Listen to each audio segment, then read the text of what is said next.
Screen पे एक tweet देख रहे हैं। ये है लूमर, जो कि ट्रम्प प्रशासन की बेहद करीबी रही है और इन्होंने 7 मई को ही कह दिया था भारत जीतने जा रहा है। अब इन्हें कैसे पता? वहीं दूसरी तरफ ये जो युद्ध हुआ ना भारत और पाकिस्तान के बीच 4 दिन में, हालांकि भारत और पाकिस्तान पहले काफी लड़ाइयां लड़ चुके हैं, लेकिन इस 4 दिन के ऑपरेशन में बहुत सारी चीजें हुई जो नई थी और पहली बार जानेंगे। वहीं दूसरी तरफ मेजर गौरव आर्या ने ईरान को क्यों बड़ी तकलीफ पहुंचा दी है, बेचारे उधर से उनका कमेंट भी आ गया है जिस पर भारत ने भी जवाब दिया है। जियोपॉलिटिक्स में बहुत कुछ चल रहा है। हमेशा की तरह CIS न्यूज नेटवर्क के इस एपिसोड में जानने को मिलेगा बहुत कुछ। आइए जानते हैं इन खबरों को विस्तार से। लूमर, इन्होंने 7 तारीख को ही लिखा था India is going to win, मतलब भारत जीतने वाला है। उनका ये ट्वीट सोशल मीडिया पर खूब वायरल हो रहा है और इसे बहुत ज्यादा देखा जा चुका है। मिलियंस व्यू हैं इनके इस ट्वीट के ऊपर। अब कैसे इनको पता था कि भारत जीतने वाला है वो किसी को पता नहीं, लेकिन लूमर एक मशहूर कॉन्स्पिरेसी थ्योरिस्ट हैं। वो खुद को प्रो व्हाइट नेशनलिस्ट मानती हैं, मतलब वो मानती हैं कि वो एक राष्ट्रवादी हैं। इसके अलावे अमेरिका फर्स्ट पॉलिसी के समर्थक भी हैं। इन्होंने फ्लोरिडा से कांग्रेस के लिए चुनाव लड़ा था, लेकिन वो हार गई। ट्रम्प ने भी इन्हें सपोर्ट किया था। इनका ये बयान अच्छा खासा चर्चा में है। दरअसल इस युद्ध के दौरान भी कुछ ऐसी बातें हुई जिसको लेकर बहुत ज्यादा चर्चा की जा रही है। पहली बात तो ये कि ये युद्ध 4 दिन हुआ, 6 से 10 मई तक कई मोर्चों पर संघर्ष देखने को मिला। दोनों देशों में ये लड़ाई भले ही सिर्फ 4 दिन चली हो, लेकिन इस दौरान कई नई चीजें देखने को मिली। दोनों देशों ने न सिर्फ एक दूसरे पर हवाई हमले किए, बल्कि साइबर अटैक के जरिए भी नुकसान पहुंचाने की कोशिश हुई। दोनों ही ओर से सीमा पार किए बिना दूसरे के इलाके में अंदर तक वार किए गए। इसके अलावा ड्रोन, मिसाइल और आधुनिक हथियारों का इस्तेमाल किया गया। ये पहली बार है जब इस तरह की लड़ाई दोनों मुल्कों में देखी गई। हालांकि भारत ने पाकिस्तान के ज्यादातर हमलों नाकाम करने में कामयाबी हासिल की। इस संघर्ष के दौरान देखा गया कि पाकिस्तान ने तुर्की में बने ड्रोन का इस्तेमाल कर 900 किलोमीटर लंबी सीमा पर 36 जगहों पर भारत में हमले किए। पाकिस्तान ने चीन में बनी PL-15 मिसाइलों को उसी से मिले JF-17 लड़ाकू विमानों के जरिए भारत पर पहली बार दागा। भारत ने इसका मुकाबला S-400 एयर डिफेंस सिस्टम से किया, जो रूस से खरीदा गया। भारत की ओर से जेट से स्कल्प क्रूज मिसाइलें और हैमर स्मार्ट हथियार दागे गए। भारत ने आतंकी ठिकानों पर हमला करने के लिए कामिकाजी ड्रोन का इस्तेमाल किया। भारत ने ऑपरेशन सिंदूर के तहत अपनी सीमा के अंदर से ही मिसाइलें दागकर पाकिस्तान में 9 ठिकाने नेस्तनाबूद कर दिए। भारत को हालिया संघर्ष में नए हथियारों, खास तौर से S-400 से पाकिस्तान पर बढ़त मिली। हथियारों के साथ साथ जानकारी के मामले में भी दोनों की ओर से लड़ाई हुई। भारतीय अधिकारियों ने कहा कि पाकिस्तान ने मिस इन्फॉर्मेशन फैलाने की कोशिश खूब की। ये दुनिया में खुद को पीड़ित और भारत को हमलावर दिखाना चाहता था। पाकिस्तान ने भारत में कई बड़े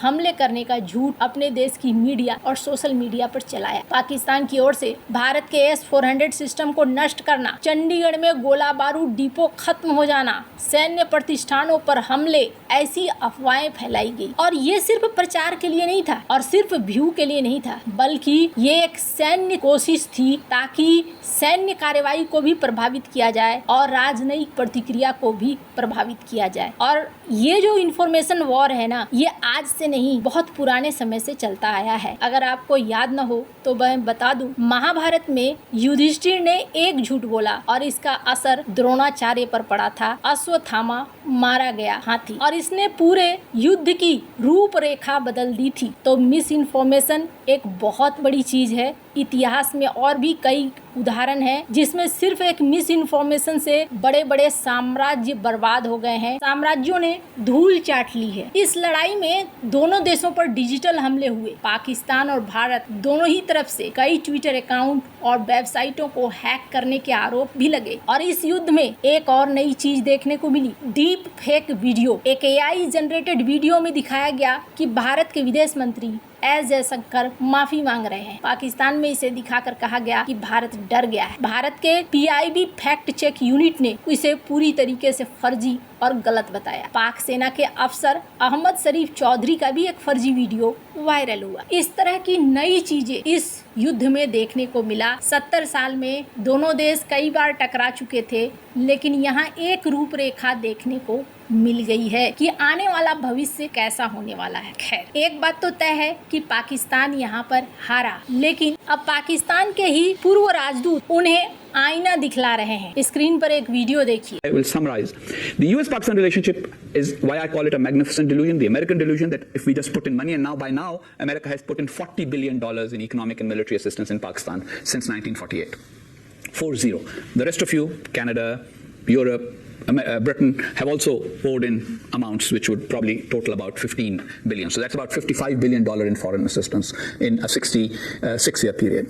यहाँ पर इन्होंने कहा कि अमेरिका ने साउथ कोरिया को $15 बिलियन दिया तो वो एक मेजर इकोनॉमिक पावर बन गया, और अमेरिका ने पाकिस्तान को $40 बिलियन दिया, लेकिन आज भी वो कुछ भी नहीं कर सका और अभी भी फंसा हुआ है। तो पाकिस्तान को अपनी विदेश नीति, भारत के प्रति भी अपनी नीति को बदलने की जरूरत है। हालांकि ये बात गलत नहीं है, ये ऐसा नहीं है कि ये ट्रंप के बारे में कह रहे हैं। साल 2002 से अगर बात करें, 2002 से लेकर 2013 तक, तो अमेरिका ने पाकिस्तान को $26 अरब की सैन्य सहायता दी है, जिसमें बहुत सारे विमान वगैरह हैं। 8 P-3C ओरियन समुद्री गश्ती विमान, 6000 एंटी टैंक मिसाइलें, 500 MRM एयर टू एयर मिसाइलें दिया। तो हथियारों का जखीरा खूब है।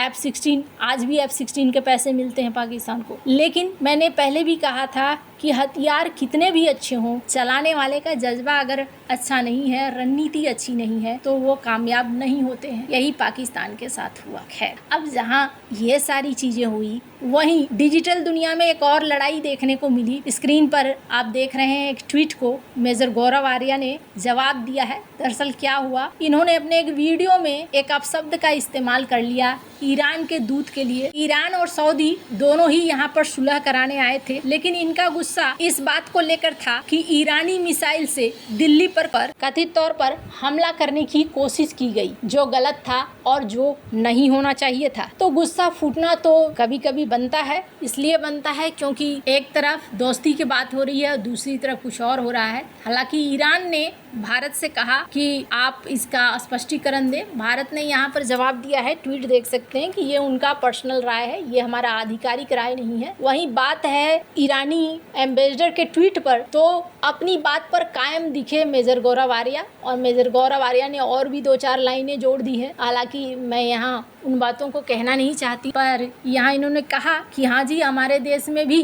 भगवान ही मानते हैं अतिथि को, लेकिन अतिथि का भी कुछ काम है जो अतिथि को वैसे नहीं करना चाहिए। और भी बहुत सारी बातें कह दी। इन्होंने कहा कि हम ईरान के लोगों को पसंद करते हैं, लेकिन वहाँ की सरकार जो कर रही है वो गलत दिशा में बढ़ रही है। हालांकि ये किसी एक हिंदुस्तानी के मन की बात निकल कर बाहर आई है। जो कोई भी आहत होगा कि अगर आपके मिसाइल हमारे आम लोगों के लिए आगे बढ़ रहे हैं, तो फिर दोस्ती की बात कहाँ रही। वैसे आपको क्या लगता है इन सब मामले में, आपकी क्या राय है, कमेंट कर जरूर बताएं। जल्द मिलते हैं अगले वीडियो में नई खबर के साथ।